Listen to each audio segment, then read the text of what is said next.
बातमीपत्राच्या सुरुवातीलाच बातमी आहे पालखी संदर्भातली। जगद्गुरू संत तुकाराम महाराजांचा चौघडा हा संगमवाडी पुलाच्या खाली पोहोचलेला आहे।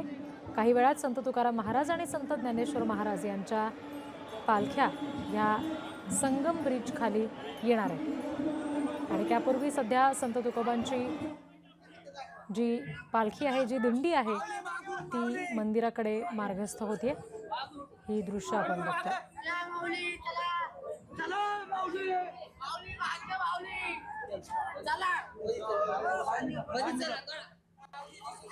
फुलांनी सजवलेली ही पालखी आणि हा रथ आपण बघतोय। प्रतिनिधी प्रशांत सागवेकर आपल्याशी जोडले गेलेले आहेत, ते या संदर्भात आपल्याला आणखी तपशील देतील। प्रशांत, आता नेमकं तुम्ही कुठे आहात आणि कशा पद्धतीचा उत्साह या सगळ्या दिंड्यांमध्ये पाहायला मिळतोय? पुण्यात ज्या ठिकाणी आता थोड्याच वेळामध्ये संगमवाडीमध्ये या दोन्ही पालख्या येतील, तुम्ही ज्याचा आता चौघड्याचा उल्लेख केला तो नगारखाना आहे आणि दोन्ही पालख्यांमध्ये या नगारखान्याचा समावेश असतो।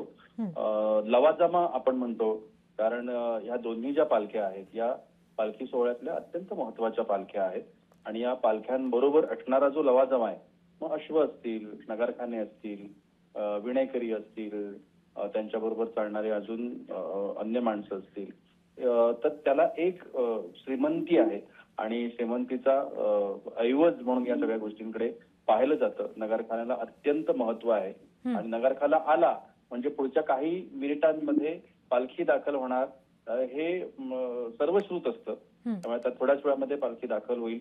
पाऊस नाहीये आज मुळात पुण्यामध्ये, आज जवळजवळ 7-8 दिवसांनंतर उघडीप आहे आणि सकाळपासून अजिबात पाऊस नाहीये, त्यामुळे वेगानं पालख्या पुढे सरकतायत।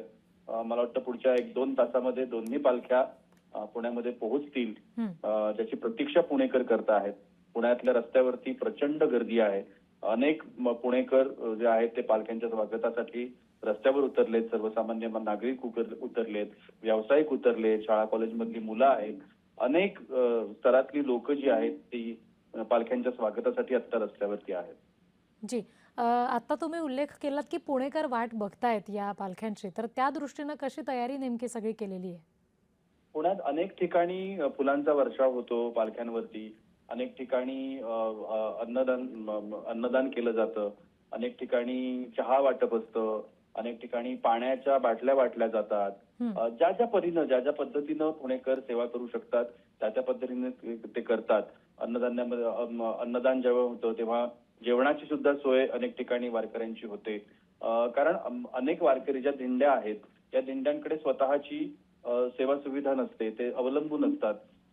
अनेक दिंड्या ज्या आहेत ज्या गावाखेड्यातून येतात, अगदी महाराष्ट्राच्या कानाकोपऱ्यातून येतात, त्यांच्याकडे अनेक समस्या असतात, त्यांना अडचणी असतात। जे प्रॉपर प्लॅनिंग करून निघालेल्या दिंड्या असतात त्यांच्याकडे अन्नाची, अन्नधान्य, पाणी या बाकी त्यांच्या झोपण्याची, जेवणाची व्यवस्था असते। मात्र अन्य जे सर्वसाधारण लोक आहेत त्यांच्याकडे ती नसते, त्यामुळे मग अशा पद्धतीने गावागावातले जे समाजसेवी संस्था असतील, व्यक्ती असतील, त्या अशा पद्धतीनं त्यांची सेवा करत असतात। जी, निश्चित। प्रशांत, पुढचे तपशील वेळोवेळी तुमच्याकडून घेऊ। सध्या धन्यवाद दिलेल्या माहितीसाठी।